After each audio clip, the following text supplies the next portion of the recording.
Hi, this is Brian Kim. I'm going to share with you case number 125 in the best way to do cataract surgery series. This is a 3+ dense lens, and I'm going to perform double chop, cross chop mechanical fracturing. And again, like I've told you before, in these dense lenses, sometimes even though you have good hydrodissection, you can have a lens that just doesn't want to move. And there's, in my opinion, some zonular laxity in a lot of these cases. And you're going to see a stuck heminucleus and how I'm able to mobilize a stuck heminucleus without just pushing it with the fingertip and causing more zonular stress. Some people do that, they just kind of ram into it, and I just don't really like doing it that way. And so you're going to see a very gentle way I'm going to mobilize that stuck heminucleus. So I use a corneal marker, which will help me to center and size the rexus.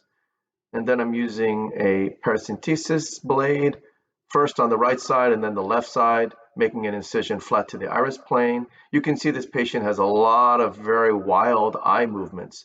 So I tell the patient, you're kind of flailing around like a fish out of water, and you just want to be nice and still. But some patients just don't have enough control to be able to do that. And so using techniques such as using a cotton tip or telling the patient to look a certain way is really the best way to do it. And if they really can't control their eye, you'll just have to do a block. So go ahead and inject some intracameral lidocaine and then epinephrine and some dispersive viscoelastic. You saw this patient moved quite a bit while I was putting in the dispersive viscoelastic.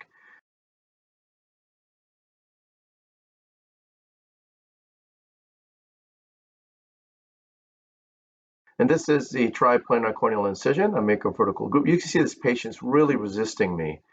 I make a vertical groove. I'm turning the eye with the cannula because she's not really cooperating. I tunnel through the cornea and then I enter. I push some more viscoelastic in. And these are the Inamura cross-section forceps, go in sideways. These do have sharp tips, so I'm going to go ahead and puncture the center.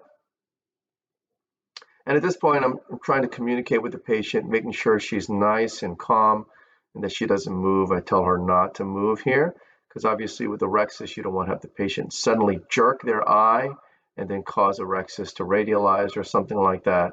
So I'm just telling her, look, you don't have to look at the light, because sometimes as you're doing the rexus and the eye moves, the patient will refixate on the light, and sometimes that can be detrimental while you're doing the rexus. And so I just tell the patient, just freeze like a statue, okay, or like a mannequin. If I move your arms and you're a mannequin, I'm moving your arms, but then it stays where it is. It doesn't move itself. The mannequin doesn't have muscle. And so I tell her just to keep your eye frozen. And if I move the eye, just let me freely move the eye.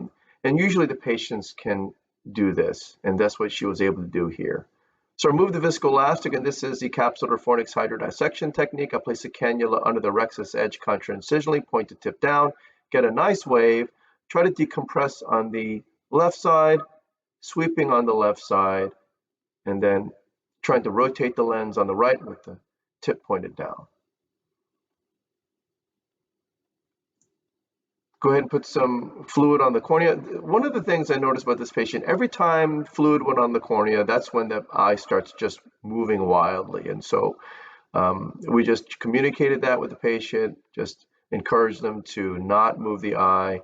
Now that I have two instruments in the eye, I have much more control. I place the chopper out under the rexus edge contra-incisionally, the fingertip vertically sub-incisionally, bringing the instruments together. You can see how white the lens gets as I bring the instruments together, and that's the fracturing forces that's causing the compression of the lens to itself, and it causes that whitening of the lens.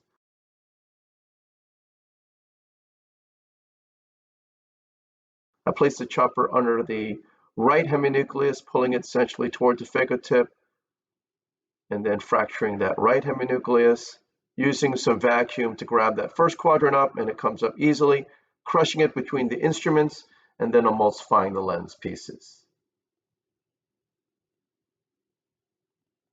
So you saw when I did the double chop, you didn't see the lens moving side to side, up or down, tilting, getting pushed down. It really requires exquisite control, controlling the lens between the instruments, making sure that the lens is not moving translationally up or down, tilting in any way. And that just takes experience. Unless you do this technique, you really have very little appreciation to the nuances of the technique. But once you've done it, you'll realize and appreciate just the power of the technique, because it's a very versatile technique and you can really disassemble a wide range of lenses in a wide variety of situations. So I can see that this second heminucleus is not turning. I inject some more viscoelastic to fill the chamber. You can see this patient's eye is still moving wildly. And so I'm going to go back to the right-angled hydrodissection cannula. I'm hydrodissecting the lens one more time. And then I'm using the chopper tip to kind of rotate downward, and it kind of helps loosen up the lens material so it's coming out away from the capsule fornix. I'm using the right angle cannula almost like a chopper or a lens manipulator to help push that lens up. Now I'm injecting some more viscoelastic into the capsular bag, and now I'm doing some more separation of the lens away from the capsular bag and away from the capsular fornix. I'm anticipating the patient's going to move the eye wildly when I put more BSS on the cornea. We'll see what happens here. So I go back in, remove some of that cortical material, getting under the lens with the chopper, and then getting under the lens with the phaco tip, placing the chopper contra-incisionally, sandwiching the lens in half. You can see how easily it fractures. And again, the density of the lens, you see that sudden jolt when I'm able to fracture the lens. It's like a sudden loss of resistance. Using some vacuum to position that fragment around the phaco tip and then crushing it between the instruments and emulsifying the lens pieces.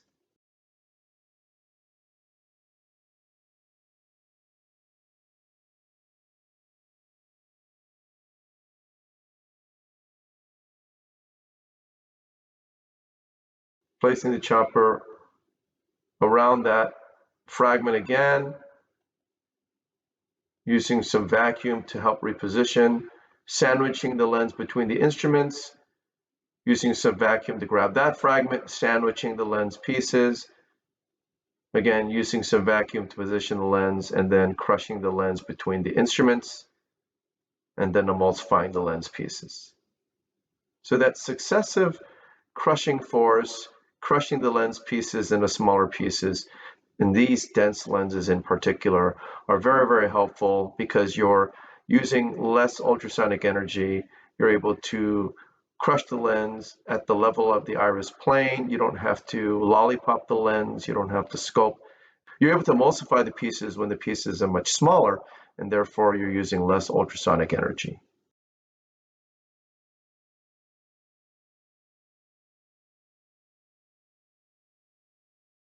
There's a little hidden nucleus piece right underneath the iris, so I'm able to grab that.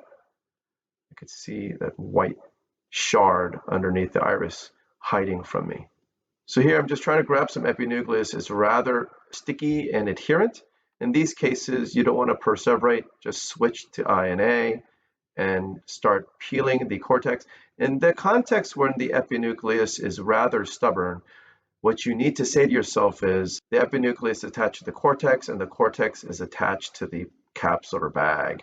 Because if the epinucleus doesn't want to come out, it's still attached to the bag. So that is the warning sign. So if it doesn't want to come up easily, that's not when you go pedal to the metal and use max vacuum. You do is switch like I did, go to INA, and you can see it was a much more controlled and easy way to remove the epinucleus and cortex.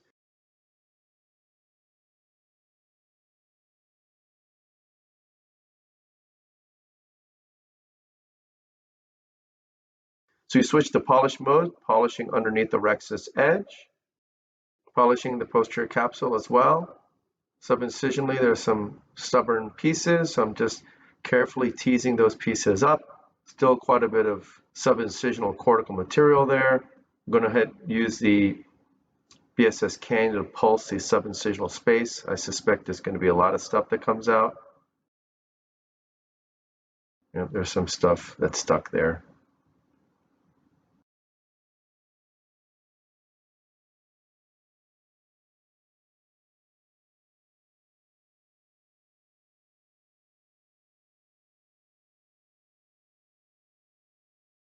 Push some cohesive viscoelastic to fill the bag. And with these more robust sweepers, hopefully we'll be able to get that subincisional material out.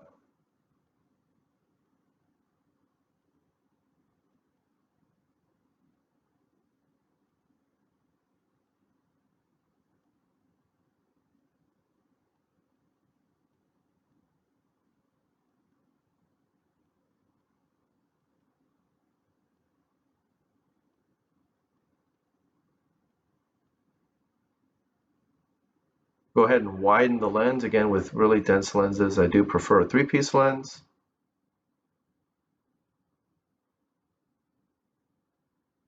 Have the bevel facing to the left, allows the leading hap to come out planar.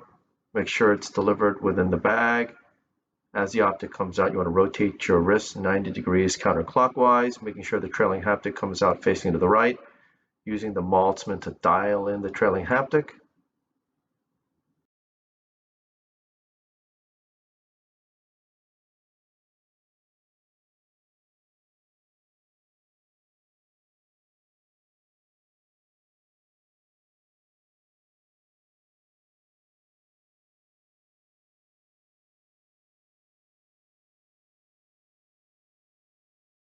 Go in without irrigation, activating irrigation, and once irrigation is on, it inflates the eye and the posterior capsule. And I'm able to get underneath the optic, removing the viscoelastic from within the bag, pushing the optic back, polishing under the rexus edge some more, removing the viscoelastic from the anterior chamber, and then I'll hydrate my incision. So again, this is a patient with a 3+ dense lens, a little bit of loose zonules. We're able to see double chop, cross chop mechanical fracturing. The patient had a stuck heminucleus. And so rather than just pushing on it with a phaco tip and causing more zonular damage, I would see some people just pushing and pushing on the zonules, and I would cringe every time I saw that technique. I don't know if people realize you push on the zonules like that, and then 10 to 20 years later, are you surprised that the patient ends up having with late lens dislocation? I think that's one area of weakness in our surgeries is the zonules really need to be handled with meticulous tenderness and delicateness. And when you keep spinning the lens and using a lot of rotational force, if there's any friction, that's going to cause zonular stress. Now, some people are able to spin the lens and there's minimal stress on the zonules, kind of like spinning like a top. I'm not talking about that. I'm talking about when you really have to use a lot of effort and you're really spinning the lens and there's some friction, there's some effort. If there's effort, that means there's friction. And if there's friction, that means there's going to be zonular stress and potential for zonular damage. And so I'm able to use the right angle hydrodissection cannula to loosen up the lens from the bag. I even push some more viscoelastic between the bag and the lens. And then I use the same cannula to hook the lens up, kind of like a lens manipulator, just like I would with my chopper, pop that lens up, and I was able to very carefully fracture the lens into smaller pieces and then emulsify the lens piece. You can see the CDE is 3.61. This patient had a very dense lens, but you will see that post-op day 1, these patients just have really nice clear corneas. And so you can take a potentially challenging case and make it a routine case with clear corneas day 1, just like the soft cataracts that you deal with that have minimal NSC. Those are really easy to get clear corneas, and this really helps standardize the clarity of your corneas, not just soft cataracts, but even dense cataracts. So I hope this was helpful to you, and I thank you for your attention.